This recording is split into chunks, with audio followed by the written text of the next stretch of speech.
রংপুরে মেয়ের সাথে প্রেমের সম্পর্ক মেনে নিতে না পারায় ভাগ্নে আলীকে নির্জন স্থানে নিয়ে গিয়ে হত্যা করেছে খালু মোক্তার হোসেন। সেই সাথে গোপনাঙ্গ সহ শরীরে অ্যাসিড ঢেলে আলীর মৃত্যু নিশ্চিত করা হয়েছে। হত্যাকাণ্ডের 24 ঘন্টার মধ্যে মূল আসামি সহ 3 জনকে গ্রেফতার করে এ চাঞ্চল্যকর তথ্য দিয়েছে র্যাব 13।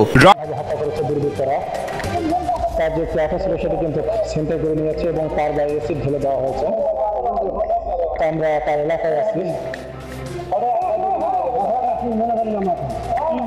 র্যাব 13 সদর দপ্তরে সংবাদ সম্মেলনে উপ অধিনায়ক মেজর AHM ওমর ফারুক জানান, রোববার সদর উপজেলার সদ্য পুষ্করণী ইউনিয়নের কাটাবাড়ি জমিদার বিল এলাকায় আলীর লাশ উদ্ধারের পর নিহত খালু মোক্তার হোসেন বাদী হয়ে কোতোয়ালি থানায় মামলা করে। পরে র্যাব তদন্ত করে সোমবার মধ্যরাতে মোক্তার হোসেন, ইজি বাইক চালক রেদওয়ান মিয়া ও ইসলাম মিয়াকে গ্রেফতার করলে হত্যাকাণ্ডের কথা স্বীকার করে এবং মোক্তার হোসেন পরিকল্পনা অনুযায়ী এই হত্যাকাণ্ড করেছে বলে জানান তারা।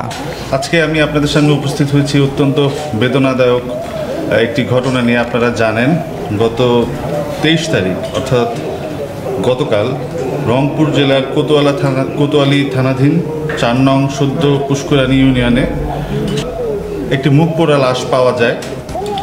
তো ঘটনাটি সবার মধ্যে ব্যাপক চাঞ্চল্য সৃষ্টি করে, যেহেতু এটি একটি ক্লুলেস হত্যা ছিল। তো পুলিশের পাশাপাশি র্যাবও ছায়া তদন্ত শুরু করে। ঘটনাটা লাশ পাওয়া যায় 23 তারিখ। 23 তারিখেই আমাদের যে ভিকটিম অর্থাৎ ইজি বাইক চালক মোহাম্মদ আলী, যার বয়স 17, তার খালু মোহাম্মদ মুক্তার হোসেন, উনি বাদী হয়ে অজ্ঞাতনামা আসামিদের বিরুদ্ধে একটি মামলা দায়ের করেন। উনি সবাইকে জানান যে ভিকটিম, যিনি ইজি বাইক চালক মোহাম্মদ আলী, ভিকটিম অর্থাৎ মুক্তার হোসেন যিনি বাদী, তার ভাগিনা মোহাম্মদ আলী তার ইজি বাইকটাই ভাড়ায় চালাতো। তো গত 21 তারিখ অন্যান্য দিনের মতোই তার ভাগিনা আমাদের ভিকটিম মোহাম্মদ আলী বাইকটি ভাড়ায় চালাতে নিয়ে যায়, কিন্তু পরবর্তীতে আর ফেরত আসে না। ওই দিন রাতের বেলা 9টার সময় ফোন করে তার মোবাইল বন্ধ পাওয়া যায়। পরবর্তীতে তারা খোঁজাখুঁজি করতে থাকে এবং 23 তারিখে যখন তারা লাশটি পায়, তখন তারা অজ্ঞাতনামা আসামিদের বিরুদ্ধে একটি মামলা দায়ের করে। ঘটনার পর থেকে র্যাব ছায়া তদন্ত শুরু করে এবং সন্দিগ্ধ হিসাবে, সবচেয়ে অবাক করা বিষয়, সন্দিগ্ধ হিসাবে র্যাব মামলার যে বাদী অর্থাৎ ভিকটিমের খালু মোহাম্মদ মুক্তার হোসেন, সাথে ইজি বাইক চালক রেদওয়ান মিয়া এবং মোহাম্মদ ইসলাম মিয়া নামে 3 জন সন্দিগ্ধ ব্যক্তিকে গ্রেফতার করে। পরবর্তীতে জিজ্ঞাসাবাদে তারা জানায়, ইজি বাইক চালক রেদওয়ান মিয়া মোহাম্মদ মুক্তার হোসেনের পরামর্শে, অর্থাৎ বাদী যে খালু, তার পরামর্শেই ইজি বাইক চালক রেদওয়ান মিয়া 21 তারিখ বাইকটি ভাড়া নেয়। বাইকটি ভাড়া নিয়ে যে আমাদের হত্যার যে স্পট, সেই স্পটে চলে যায়। চলে যাওয়ার পরে পিছন দিক থেকে মুক্তার হোসেন অর্থাৎ ভিকটিমের যে খালু বাদী, তিনি রড দিয়ে আঘাত করে।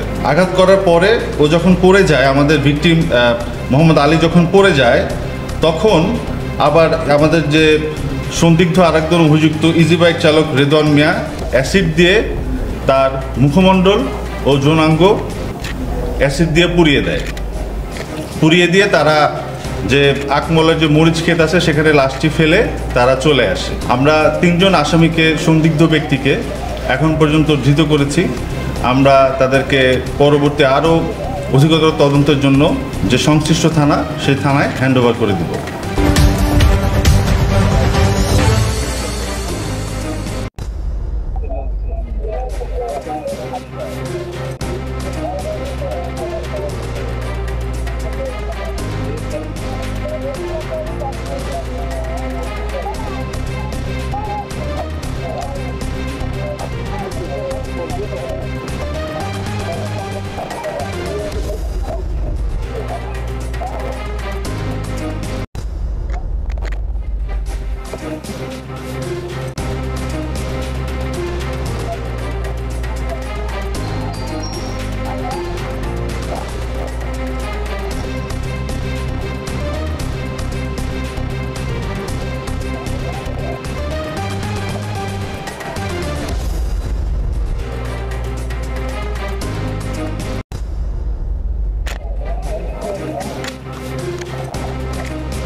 দর্শক, আমরা বর্তমানে আলীর বাসায় রয়েছি। আলী তিনি এই বাসায় থাকতেন, এই বাসারই অটো চালান। এনার নাম কি? মুক্তারুল। মুক্তার আচ্ছা থাকতেন। প্রিয় দর্শক, হচ্ছে আলী যার অটো চালাতেন তার নাম কিন্তু মুক্তার। এই মুহূর্তে বাসে কিন্তু শোকের মাতম চলছে। প্রিয় দর্শক,